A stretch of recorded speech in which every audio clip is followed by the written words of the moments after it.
আর্থিক অনিয়ম ও মাদক পাচারের সঙ্গে যুক্ত সন্দেহভাজন ব্যক্তি ও সংস্থাগুলিকে লক্ষ্য করে এনফোর্সমেন্ট ডিরেক্টরেট ইডি শুক্রবার ত্রিপুরার 7টি স্থানে একযোগে অভিযান চালিয়েছে। সকালে শুরু হওয়া এই অভিযানে তল্লাশি ও বাজেয়াপ্ত কার্যক্রম চলাকালীন আইন শৃঙ্খলা রক্ষা নিশ্চিত করতে বিপুল পরিমাণ নিরাপত্তা বাহিনী মোতায়েন করা হয়েছে। সরকারি সূত্র অনুযায়ী এই অভিযান অঞ্চলটির মধ্যে আর্থিক অপরাধ ও অবৈধ মাদক বাণিজ্যের বিরুদ্ধে চলমান তদন্তের অংশ।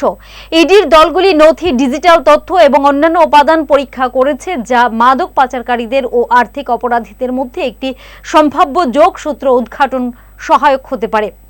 যদিও নির্দিষ্ট স্থানের বিষয়ে বিস্তারিত তথ্য গোপন রাখা হয়েছে, সূত্র ইঙ্গিত দিয়েছে যে আগরতলা, নন্দননগর এবং এমবিবি বিমানবন্দর এলাকার মতো শহরে কেন্দ্রগুলি মাদক পাচারের জন্য পরিচিত দুর্বল স্থানের তালিকায় রয়েছে। কিন্তু ত্রিপুরা প্রতিবেশী রাজ্য এবং দেশের মধ্যে অবৈধ মাদক পাচারের একটি ট্রানজিট পয়েন্ট হিসেবে ক্রমবর্ধমান ভূমিকার কারণে উদ্বেগ বেড়েছে। এই অঞ্চলে সক্রিয় সংগঠিত অপরাধের বিরুদ্ধে কঠোর পদক্ষেপ নেওয়ার জন্য কর্তৃপক্ষের উপর চাপ বৃদ্ধি পাচ্ছে।